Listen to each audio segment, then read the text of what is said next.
coaching really is kind of like a journey.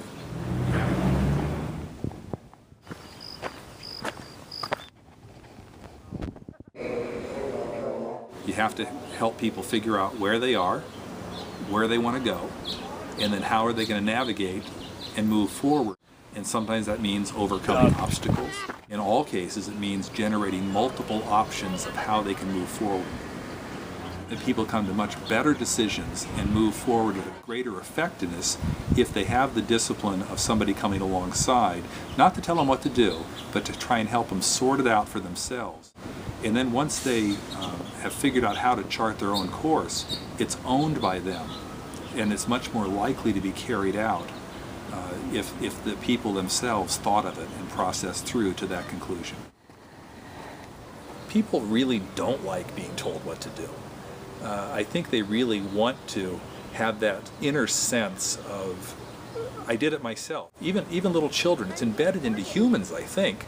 You know, when the little child says, look, I did it. That I think that kind of enthusiasm for their discovery for themselves is a very empowering thing. So how do we do what you do, Bob? How do you learn how to swim? You don't learn how to swim in a classroom. You learn by getting in a pool. But you can accelerate your learning if you have somebody that comes alongside of you and guides you in that process. If you wanted to try that, just to see the power of coaching for 30 days when somebody asks you a question, to say, well, what do you think? And then they will start to respond, and then you summarize periodically what they're saying, and then say, tell me more, or what else? And unpack it all the way to the end before you give any input. And you'll probably discover, as I did, and I did this for a long period of time, that 70% of the time people can come up with their own good answers.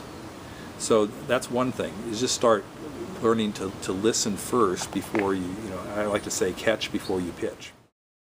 The other thing is to learn how to ask some good questions. You know, not closed-in questions, but open questions.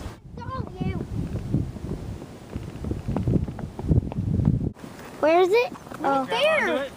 Let me get a leaf from it.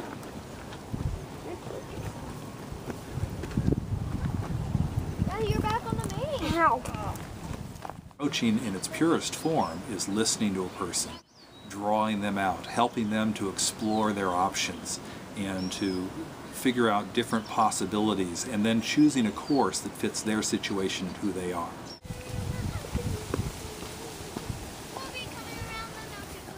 Sometimes you can help them to unpack what's their motivation behind it. Why do you want to go there?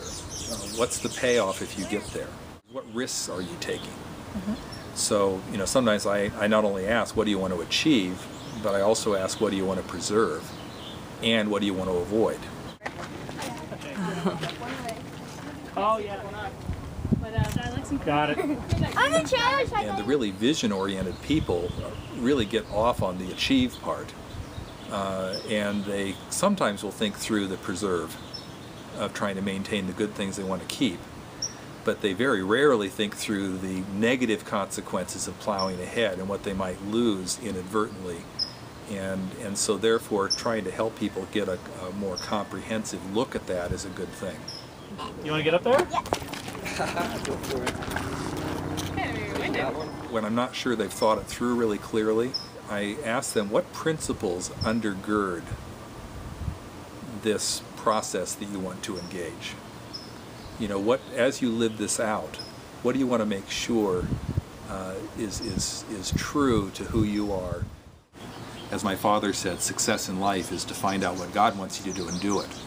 And so for those that are on a spiritual journey and have a relationship with God, then coaching is a very powerful process. It's actually a very spiritual process of figuring out how to move forward in their journey and path that way and to accomplish the goals that they really want to accomplish. Let's try it. You want a shot? Like the coach is just the scaffolding as the person's building the building. You're just temporary. You're not a permanent fixture, but you're coming alongside in a relational way to empower them to accomplish their God-given dreams. Good job. Yay!